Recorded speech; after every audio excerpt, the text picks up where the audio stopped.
Hey everyone, it's Mojax back in the DJ City UK lab. Now we all know that the real way to make your set stand out from the crowd is by practicing. You know, increase your skills, dig deeper with your music, that is a given. But in this day and age we have a number of different technologies, often quite affordable, that we can add to our sets that will really bring something unique, something that will stand out from the other DJs in your scene, in your city. These are three that I've been playing with recently. Let's get to it.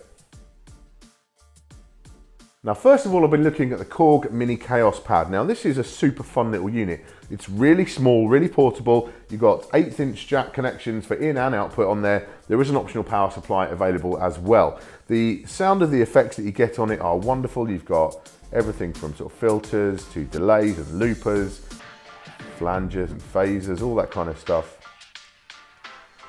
And they do sound really nice in terms of quality. And using the XY pad gives you a little bit of kind of squirreliness that you don't get with a regular kind of like a Pioneer effects unit where it's all kind of locked into place. This can get a little bit sideways quite quickly, which is really, really good fun. The problem is with the Mini KAOSS pad, and not with the bigger ones necessarily, but with the mini one, is it's not really designed to be used with a DJ mixer send and return level. So for example, if I engage the flex effects on this Range 64 with this Mini KAOSS pad hooked up, I actually lose about 3 decibels of volume on the channel. It's just not designed for that kind of level, and on a Pioneer DJM mixer it's basically unusable. You can't run it through the send and return, which is a real shame because I'd like to do that. The bigger one, it's mains powered, it's a bit bigger to fit in the booth and so on. But what's actually got me sold on the idea of this, and so I'm looking really at the KAOSSolator, which is the synth version of this. This has actually got about 10 different synth sounds built into it, which again are super high quality, can get some really fat sounds out of it. And what I found myself wanting to do was take these sounds and then run them into the DJ mixer effects as well.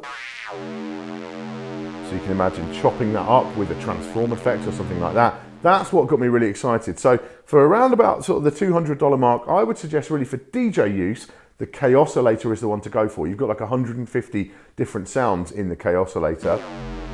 So whilst the Mini KAOSS pad is cool, this has made me want to buy a KAOSSolator, simple as that. And I'm going to be getting one of those and having a bit of experimentation with that. But the actual form factor is great. You know, the sound quality is really good. Just I think the KAOSSolator for most DJs will give you something really unique and stand out. And it will work superbly with pretty much any setup because you can just run it into a spare channel on your mixer and you're good to go.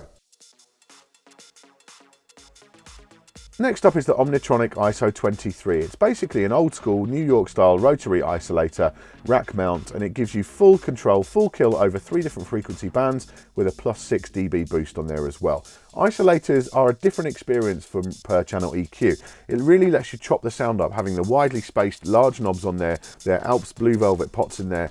It's just something different to try, and it gives a new flavour to your sets. And I've wanted to try an isolator for a long time, but all sort of the big names there, like, you know, Bozak, Systems by Shorty, Alpha and that kind of thing, are very, very expensive, well upwards of $1,000. So the Omnitronic comes in much, much cheaper, under $300. The only issue with using it outside of Europe is that it isn't switchable voltage, so you will need a step-down transformer on there. But yeah, the sound quality is great, the build quality is great, and it's just having that option to try out that isolator experience before you go and drop, you know, $1,000 on something a bit more boutique is a great opportunity.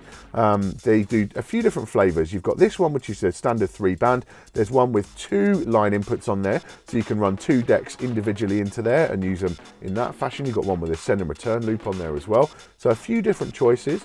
I like just the standard 3-band, put it on the master, get chopping up your sound, it's really interesting. The only other option around this kind of price range is made by Beaujour, and they are like a one-man band out in Sweden. They do a boutique, custom, desktop, kind of tabletop version of an isolator as well, which I've heard very good things about. We'll be getting that into review hopefully later on this year. But as it stands, when budget isolators are concerned, I'm very impressed with the Omnitronic. It's a great bit of kit. Now the third thing is really not so much one specific product, but more kind of an idea, and that idea is get more buttons.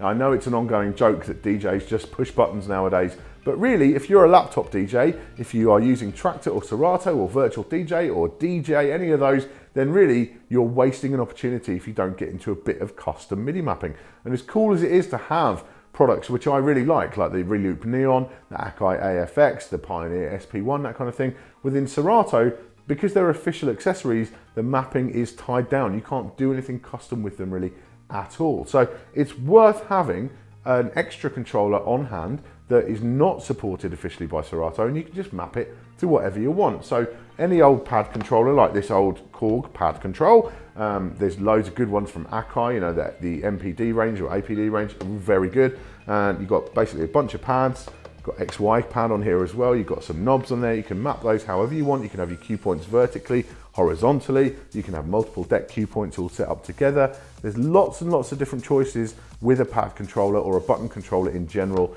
which should just let you customize it to your own style. Likewise, the Akai LPD8 is a classic. That was like 50 bucks back in the day, a real bargain, 8 pads, 8 knobs. Again, lightweight, portable, cheap, and it will take a battering as well.